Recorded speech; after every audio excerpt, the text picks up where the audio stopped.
I'm here at Luneta Park right now. So tara, samahan niyo ako mag-ikot. So we're here at parking area. Mami, pagpaparkan, may mga field trip nga lang ngayon. So for the entrance, dito tayo papasok.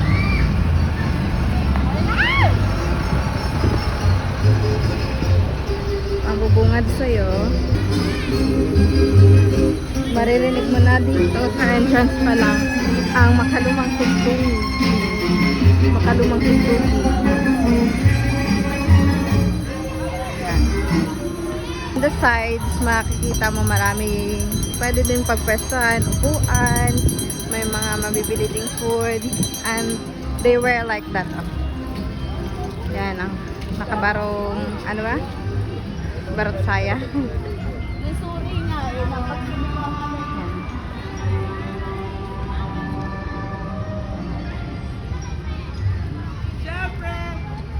ditong part kasi malilim lang siya.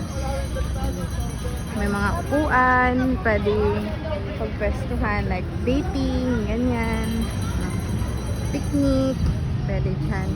Pag gabi, okay doon, pero pag umaga, okay itong part. So tara sa entrance.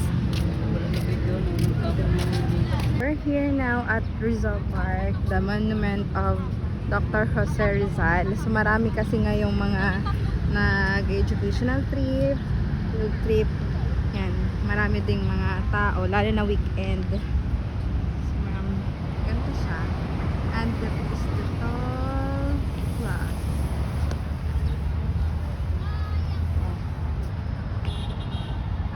So basahin nyo na lang. Ayan, si Dr. Jose Rizal. At ayun ang kanyang mga guard. Meron niyang oras lang na nag-swap sila. Pero grabe ang init. Pero look at that. Look at the discipline. Hindi talaga nagalaw. May harang din yan siya. Okay, so let's go.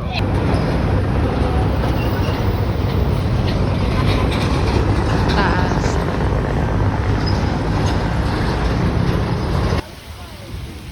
Ayan naman ang picnic area.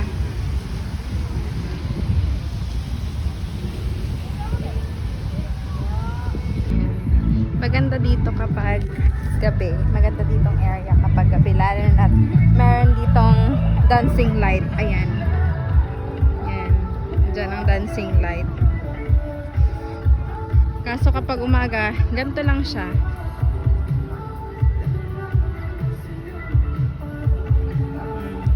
Mainit din.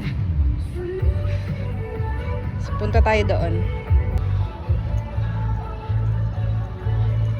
Park Rangers Headquarters.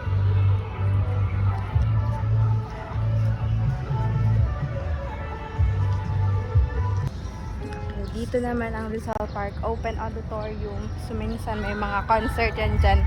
Open lang siya. May mga school activities din minsan dyan. Malawak din siya, pero sa ngayon parang sarado eh.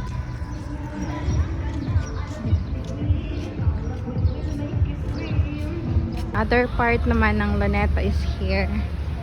Free lang din naman ang entrance dito. So it's green.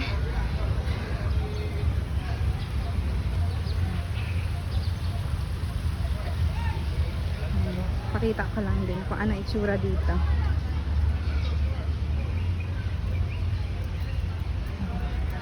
So that's the beauty here. Karamihang nagde-date dito, charot.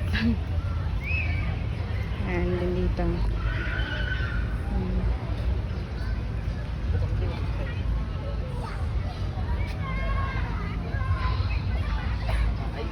Ayan pa rin doon.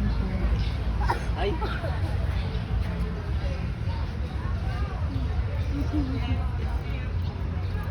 Tambayan.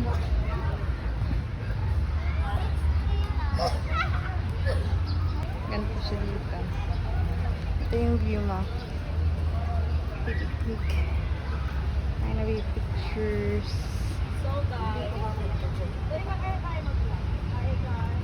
That's how it is.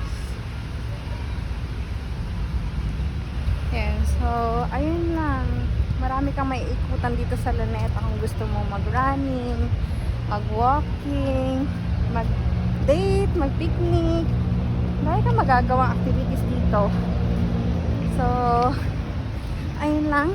For more, follow me. Bye!